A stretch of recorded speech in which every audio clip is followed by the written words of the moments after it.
O que se diz é que depois da crítica do Lobato, a qualidade da pintura dela cai. Você acha que é isso? O que acontece?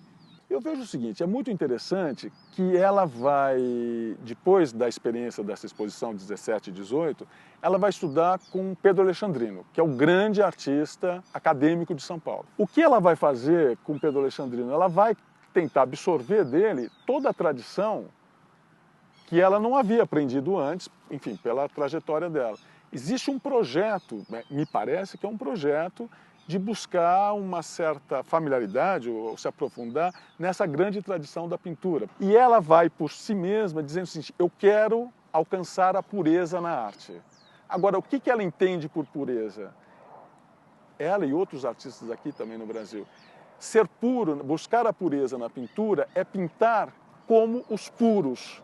Quem são esses puros? São os artistas naifes, são os artistas primitivos. Então, nesse sentido, de fato, eu vejo que ela vai perdendo, sobretudo a partir dos anos 30, ela vai perdendo toda aquela força, aquele caráter aguerrido que ela tinha, em prol de uma pintura mais palatável, vamos dizer.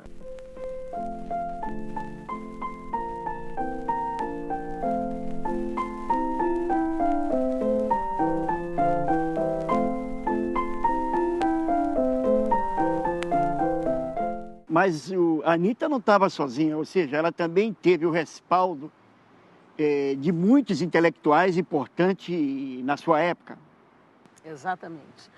Eu gostaria de ressaltar a figura que eu chamaria de o grande pai do modernismo brasileiro, o grande mentor intelectual, que é Mário de Andrade. Mário de Andrade foi amigo pessoal de Anitta, há inclusive cartas dos dois publicadas, e ele, como grande mentor no modernismo, deu todo o respaldo intelectual, moral e afetivo a chancela, a Nita né? Malfatti. Exatamente. A obra da Anitta tinha a chancela. Exatamente. Não nos esqueçamos que ele era uma pessoa capaz de teorizar sobre a arte que estava se fazendo naquele momento e também de mostrar diretrizes para toda essa geração que começava a caminhar.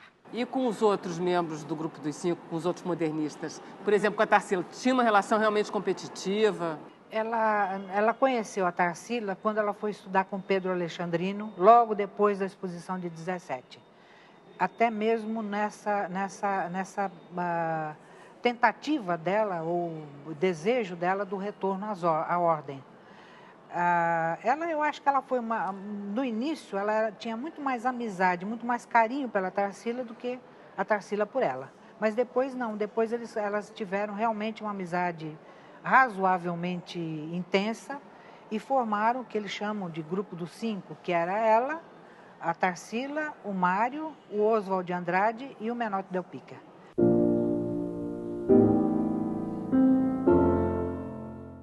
Ela fez parte, então, desse grupo de artistas que foi para a Europa e lá ficou 1, 2, 3, 4, no caso dela, ficou bastante. Nesse período, Tarsila explode em Paris. E, então, a pintura da Tarsila explode, ela faz uma exposição em Paris em 1926, se eu não me engano, e a Anitta vai à exposição, e a Anitta fica muito surpresa. A Anitta fica muito surpresa, primeiro com a reviravolta porque elas estavam exatamente no contrafluxo. Enquanto a Anitta recuava, Tarsila tinha avançado. E eu acho que ela ficou um pouco assim, assustada. E, ao mesmo tempo, ela percebeu o seguinte, ela percebeu que a Anitta, que a Tarsila, ela tinha a sustentá-la. Primeiro, a beleza, o dinheiro, o amor de um homem. O amor de um homem que impulsionava para frente, que era o caso do Oswald. Eles conheciam todo mundo, eles frequentavam todo mundo. Chega a Anitta. A Anitta se sente péssima. A Anitta se sente péssima. E tem uma série de cartas entre ela e o Mário em que ela não gosta das coisas da Tarsila. E há uma troca de cartas em que o Mário diz, por favor, vocês não vão romper a amizade por causa disso e tal. Mas ela fica muito irritada porque ela sente que a Tarsila não é só um sucesso artístico, é um sucesso social.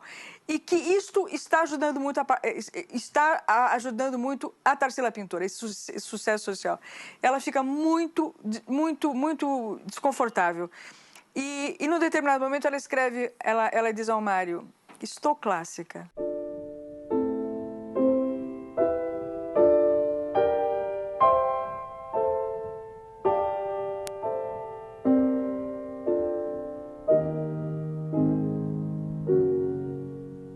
Quando ela vai para a França, nos anos 20, você tem um grande debate na arte internacional, que é a busca da pureza da pintura, a busca da pureza da escultura e tal. Ela vai estudar com Maurice Denis, que era um artista da passagem do século, que vai buscar essa pureza num retorno à ordem, que ele vai lá nos primitivos italianos, certo? Então faz pinturas religiosas e ela adere a esse tipo de pensamento no primeiro momento. O Mário de Andrade detesta. Por quê? Porque se ela tivesse desenvolvido esse retorno às estruturas renascentistas como uma temática brasileira, eu acho que ele ainda toparia. Como ela fica só na questão religiosa, ele fica muito dividido, porque ele é muito amigo, gosta muito dela, mas não a respeita mais como respeitava como pintora.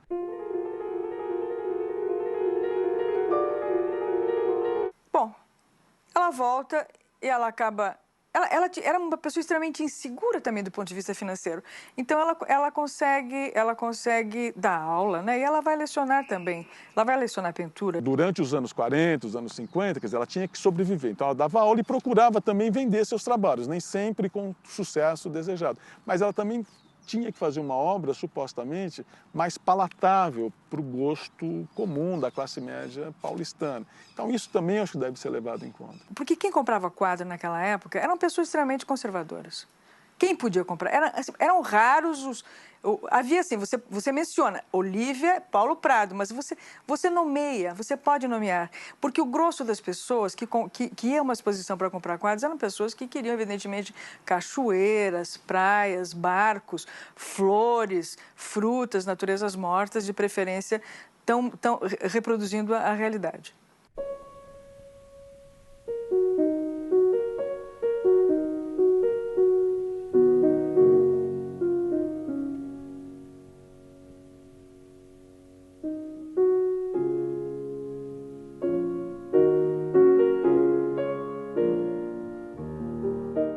Na Semana de Arte Moderna de São Paulo, em 1922, Anita Malfatti expôs vários quadros. E quem é que era o responsável pela música nova que estava apresentando?